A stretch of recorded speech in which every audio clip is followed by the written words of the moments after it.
오늘 우리에게 주신 하나님 말씀은 고린도전서 15장 35절부터 49절까지 말씀입니다. 누가 묻기를 죽은 자들이 어떻게 다시 살아나며 어떠한 몸으로 오느냐 하리니 어리석은 자여, 내가 뿌리는 씨가 죽지 않으면 살아나지 못하겠고 또 내가 뿌리는 것은 장래의 형체를 뿌리는 것이 아니요 다만 밀이나 다른 것의 알맹이 뿐이로되 하나님이 그 뜻대로 그에게 형체를 주시되 각 종자에게 그 형체를 주시느니라. 육체는 다 같은 육체가 아니니 하나는 사람의 육체요, 하나는 짐승의 육체요, 하나는 새의 육체요, 하나는 물고기의 육체라.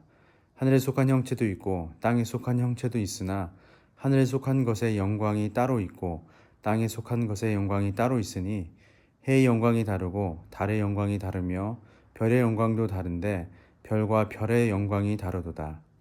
죽은 자의 부활도 그와 같으니 썩을 것으로 심고 썩지 아니할 것으로 다시 살아나며 욕된 것으로 심고 영광스러운 것으로 다시 살아나며 약한 것으로 심고 강한 것으로 다시 살아나며 육의 몸으로 심고 신령한 몸으로 다시 살아나느니 육의 몸이 있은즉 또 영의 몸도 있느니라. 기록된 바 첫사람 아담은 생령이 되었다 함과 같이 마지막 아담은 살려주는 영이 되었나니 그러나 먼저는 신령한 사람이 아니요 육의 사람이요 그 다음에 신령한 사람이니라. 첫사람은 땅에서 났으니 흙에 속한 자이거니와 둘째 사람은 하늘에서 나셨느니라. 무릇 흙에 속한 자들은 저 흙에 속한 자와 같고 무릇 하늘에 속한 자들은 저 하늘에 속한 이와 같으니 우리가 흙에 속한 자의 형상을 입은 것 같이 또한 하늘에 속한 이의 형상을 입으리라. 아멘. 영광스러운 부활의 몸을 기대하십시오 라는 제목으로 함께 말씀을 나누도록 하겠습니다. 앞서 바울은 이미 부활의 사실성을 역설하였습니다. 그런데 부활을 믿지 않는 자가 죽은 자들이 어떻게 다시 살아나며 어떠한 몸으로 오느냐라는 질문으로 부활이 없다는 것을 입증하려고 한다는 점을 들어 부활 후에 그리스도인의 모습은 어떠한지에 대해 바울은 설명하고 있습니다. 바울은 그들에 대한 대답으로 하나님께서 창조하신 만물의 법칙을 예를 들어 설명합니다. 땅에 뿌려진 씨는 죽지 않으면 살아나지 못한다는 것입니다. 요한복음 12장 24절에 보면 예수님은 자신의 죽음에 대해 동일한 비유를 들어 설명하셨습니다. 내가 진실로 진실로 너희에게 이르노니 한 알의 밀이 땅에 떨어져 죽지 아니하면 한 알 그대로 있고 죽으면 많은 열매를 맺느니라. 새로운 생명을 얻기 위해서는 먼저 죽어야 함을 말해줍니다. 죽지 않으면 살아나지 못하는 것처럼 마찬가지로 지상의 몸이 먼저 죽지 않으면 하나님께서 예비하신 새로운 몸을 얻을 수 없다는 것입니다. 우리가 눈으로 보는 식물의 모습과 씨의 모습이 다른 것처럼 새로운 몸은 현재 몸과는 완전히 다른 모습일 거라고 바울은 말해줍니다. 바울은 새로운 몸으로 부활할 것에 대한 근거로 38절부터 41절까지의 내용을 가지고 무에서 유를 창조하시는 하나님의 절대적인 창조 능력, 창조 질서의 예를 가지고 설명하고 있음을 볼 수 있습니다. 하나님께서 그 뜻대로 이 땅에 있는 모든 생명체에 육체를 주셨고 하나님께서 이 땅에 있는 모든 만물에 각자에 해당하는 영광 또한 주셨기에 예수 그리스도를 믿고 죽은 자가 부활하여 얻게 되는 새로운 몸 역시 하나님의 놀라운 창조 능력 가운데 놀라운 창조의 질서 가운데 이루어질 것임을 확신함으로 설명하고 있습니다.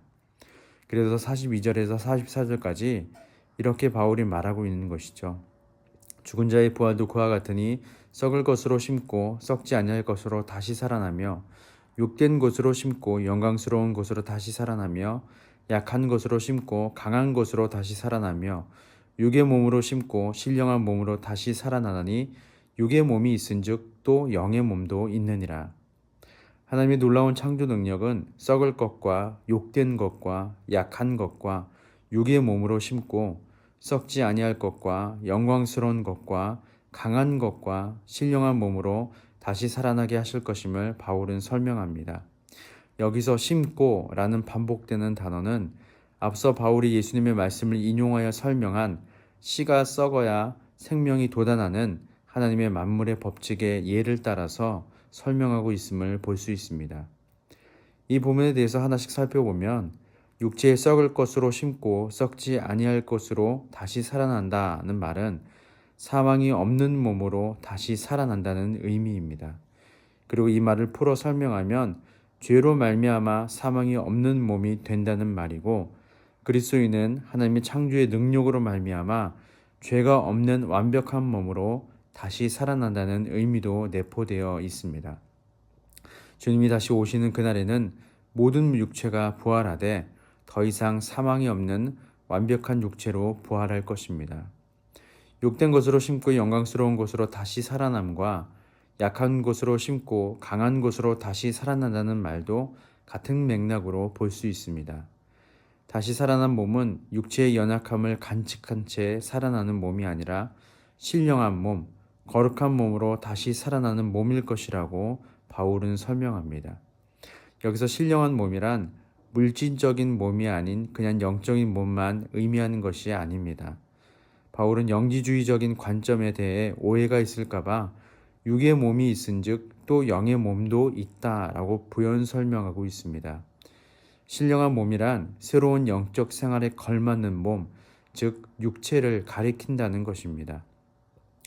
그리고 육의 몸이 죽어 신령한 몸으로 다시 살아나는 원리에 대해서 45절부터 49절까지의 내용을 통해 바울은 설명합니다.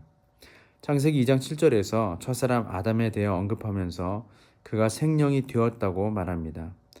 아담은 흙에서 지음을 받았고 하나님께서 생명의 기운을 불어넣으셨습니다. 그때 이후로 모든 인류는 동일한 특성을 공유하게 되었죠. 하지만 마지막 아담인 예수 그리스도는 살려주는 영이 되셨습니다. 아담이 인류의 첫 시조가 된 것처럼 예수님은 죽은 자 가운데서 영원한 생명으로 다시 살아날 사람들의 첫 아담이 되신다는 것입니다. 죽기 전에 우리의 육체는 아담과 같이 신령한 몸이 아니라 흙에 속한 자입니다. 하지만 죽고 부활한 우리의 육체는 예수님께서 영광스러운 부활의 몸으로 제자들에게 나타나신 것처럼 하늘에서 난 사람으로 다시 살아나게 될 것입니다. 따라서 바울은 49절에 이렇게 말합니다. 우리가 흙에 속한 자의 형상을 입은 것 같이 또한 하늘에 속한 이의 형상을 입으리라. 죽은 자들이 어떻게 다시 살아나며 어떠한 몸으로 오느냐는 지극히 인간적이고 세상의 지혜로 질문한 자들에 대한 대답으로 바울은 사람의 생각으로는 도저히 이해할 수 없는 하나님의 지혜로 대답을 하고 있음을 볼 수 있습니다. 이 세상 모든 만물을 하나님께서 창조하셨다면 우리의 죽은 육체 또한 하나님께서 살리실 것이고 다시 살리실 하나님께서 더 이상 사망이 없는 완벽한 몸으로 만드실 것이라고 바울은 지혜롭게 대답하고 있음을 보게 됩니다. 성도는 부활 신앙으로 사는 자입니다. 이 신앙을 소유한 자는 때로 자신의 삶에 힘듦과 고달픔과 아픔과 슬픔이 찾아온다 할지라도 믿음과 용기를 하늘로부터 받게 될 것입니다. 따라서 부활은 이 땅에서의 고난을 잊게 하는 일시적 위로가 아니라 현실을 끝까지 이기게 하는 삶의 원리가 된다는 것입니다. 저 여러분을 새 사람으로 부르셨음을 잊지 마시고 새 사람으로 부르심을 받은 우리를 부활 신앙으로 또한 부르셨음을 잊지 마시고 이 땅에 소망을 두는 자가 아니라 하늘의 소망을 두는 저와 여러분들 되시기를 예수님의 이름으로 소망합니다. 기도하겠습니다. 주님, 부활의 때 강하고 영원하며 영광스러운 몸으로 제가 다시 살아날 것을 믿습니다. 지금은 비록 흙에 속한 자의 모습이지만 장차 변화될 하늘에 속한 이의 형상을 늘 소망하게 하옵소서. 주님이 다시 오실 그날까지 몸과 마음을 거룩하게 지켜 주님의 기쁨이 되게 하옵소서. 감사드리며 예수님 이름으로 기도합니다. 아멘.